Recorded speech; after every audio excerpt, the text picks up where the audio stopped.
Il tient l'affiche du dernier film de Claude Miller, disparu en avril dernier. Gilles Lelouch joue le mari empoisonné de Thérèse Desqueyroux dès le 21 novembre en salle. Lui qui a souvent joué les séducteurs incarne dans cette adaptation du roman de François Mauriac un riche provincial un peu benet, pas très beau, souvent malade, bref, tout pour plaire à Gilles Lelouch. Bonsoir Gilles Lelouch. Bonsoir. Claude Miller vous a offert son dernier grand rôle masculin. Comment vous a-t-il proposé ce personnage de mari empoisonné, un peu rustre sur les bords et pas toujours très à son avantage? Pas très finot, vous voulez dire. Oui. Ça.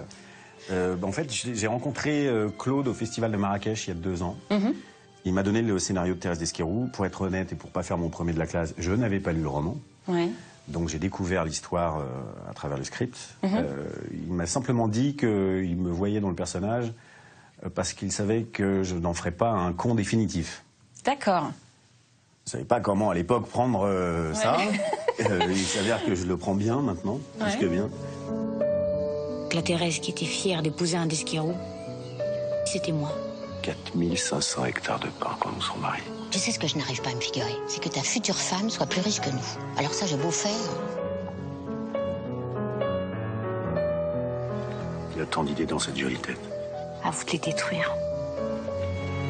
Alors la première fois que Thérèse Desqueyroux a été projetée, c'était à Cannes, vous vous en souvenez? Pour être très honnête, c'était quelque chose d'extrêmement joyeux et d'extrêmement douloureux à la fois. Puisque c'était sans Claude Miller. C'était sans Claude, hélas, ouais. Et quand la projection s'est terminée, on s'est un peu écroulé. Ouais. C'était très dur. Ouais.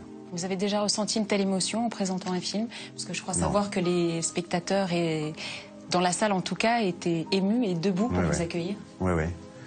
Oui, mais je crois que c'est pas exactement nous qu'ils accueillaient comme ça. C'est Claude et toute sa carrière. Et il était impossible de se soustraire à la douleur qu'on avait. Voilà, parce que, comme il est très complexe pour moi aujourd'hui de parler du film, parce que Claude l'aurait fait bien mieux que moi, mais c'était une journée très riche en émotions, oui, c'est sûr. Et sur le tournage alors, comment ça s'est passé? Est-ce que vous le saviez malade au moment où vous avez tourné? Je le savais malade même avant, puisqu'il m'a prévenu, il m'a dit voilà, il faut que je te prévienne de mon état de santé. Et bon, c'était comme ça. Et le fait est que jamais une seule seconde on a senti le poids de son traitement, parce qu'il allait tous les matins subir des traitements assez lourds à Bordeaux, donc il faisait 70 km aller, 70 km retour, tous les jours. Et jamais il s'est plaint une seule seconde, jamais on a porté le poids de cette douleur-là. Ça a été, elle était d'une grande pudeur et d'un grand courage. Et, paradoxalement, d'une grande légèreté. Je crois que ma mère avait raison, c'est l'incendie de Mano qui m'affiche plus rien. Oui. Oh, zut, j'avais oublié mes gouttes. J'allais te les préparer. Voilà, je vais faire.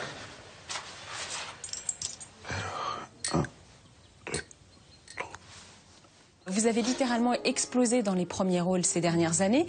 Comment se fait-il qu'on ne vous ait pas vu plus tôt? Comment ça s'est passé le cours Florent? Quel était votre... Je ne sais pas, quand vous commencez jeune comme ça au cours Florent, quel était votre rêve à ce moment-là?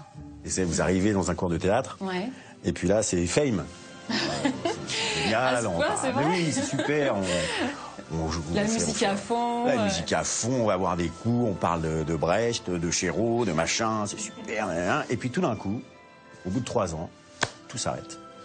Et là, vous êtes perdu dans la nature. Mais qu'est-ce qui s'est passé après pour vous? Eh bien, il s'est passé rien. Mais un rien définitif. Le néant. C'est-à-dire le néant. C'est-à-dire que si vous allez courir des castings qui sont ouverts un peu à tout le monde, c'est-à-dire que de la pub pour une lessive ou les trucs ou les machins, et puis très vite, vous apercevez que personne ne vous attend, et que si vous attendez après un coup de fil hypothétique d'un producteur ou d'un réalisateur qui n'arrivera clairement jamais, vous êtes très mal barré. Et donc, à la même époque, il y a un film qui s'appelle La haine, de Mathieu Kassovitz. 95. En 95, qui est sorti et qui correspondait, moi, à la fin de mon cursus au cours Florent. Et c'est en voyant le film de Mathieu Kassovitz que je me suis dit, mais alors, c'est ça la réalisation. D'accord. Et je me suis dit, je vais prendre le taureau par les cornes et je vais écrire un court-métrage. J'ai appelé un copain à moi qui s'appelle toujours Tristan Orouet. Je lui ai dit, voilà, j'ai écrit une histoire. Viens, on réalise ça tous les deux. Les producteurs l'ont vu, nous ont proposé de réaliser des clips. Et donc, je me suis retrouvé pendant 7 ans à devenir réalisateur de clips vidéo et de publicité. Est-ce que finalement votre désir de réalisation a été nourri quelque part par la pénurie de rôles qu'on vous proposait? Pas exactement. Pas exactement. Parce que, en fait, parallèlement à ça, Oui. j'ai réussi à obtenir un petit rôle, dans un film qui s'appelait Foldel, Oui. avec Ophélie Winter et Jean-Marc Barr. Et donc, quand j'ai vu le résultat, j'étais tellement passionné en fait par ce qui m'arrivait en tant que réalisateur que je me suis dit, si c'est pour aller faire des rôles à la tute dans des films de mec, je me suis dit, continuez à faire de la réalisation, c'est mieux. Et en fait, c'est grâce à Yvon Attal, Oui. que j'avais croisé un jour, qui m'a proposé de faire une nuit de tournage dans son film Ma femme est une actrice, que l'envie de devenir acteur est revenue, mais alors puissance 1000. Et ensuite, j'ai eu une autre rencontre relativement capitale, c'est Guillaume Canet. Puisque vous avez joué aussi dans Les Petits Mouchoirs en 2006, énorme Absolument. succès populaire. Ouais. Alors c'est vrai que c'est difficile de parler de vous aussi, sans évoquer un autre personnage du cinéma français qui traverse vraiment ce moment et qui est en pleine lumière, c'est votre meilleur ami, Bien sûr. Jean Dujardin. Ouais. Comment s'est nouée cette amitié? En fait, nos chéries, Alexandra pour lui et Mélanie pour moi, Mélanie Doutet, sont oui. très très copines. Et donc, par la force des choses, j'étais amené à rencontrer Jean. Et au début, on peut pas dire qu'on était les meilleurs potes du monde. On se regardait un peu comme ça, un peu comme...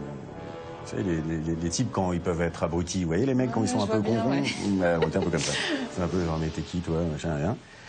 Et puis, finalement, on est passé chez eux, dans le sud. On est parti pour passer 4 jours de vacances ensemble. Et là, c'est parti. Quel serait votre nouveau défi aujourd'hui, Gilles Lellouche? Est-ce que vous voyez en dehors du cinéma aujourd'hui? Je sais pas. Oui, en tout cas, il y a un truc qui est sûr, c'est que je ne serai pas acteur à 60 ans. Ah bon? Non. Pourquoi? Je me vois pas qu'on vienne me chercher à 7h du matin, qu'on me maquille, qu'on m'habille à 60 ans. Non. J'ai déjà tendance à pas trouver ça très viril à 40, mais alors à 60, non. C'est quoi? C'est de la coquetterie ou c'est plus... Non, pas du tout. C'est de me dire qu'au bout d'un moment, voilà, il y a plus intéressant que d'être acteur dans la vie. J'espère pouvoir faire d'autres choses. Mais alors quoi? Mais je ne sais pas encore. La vie est une quête. Merci beaucoup, Gilles Merci Lellouche, à de vous. nous avoir Merci accordé beaucoup. cet entretien. Merci.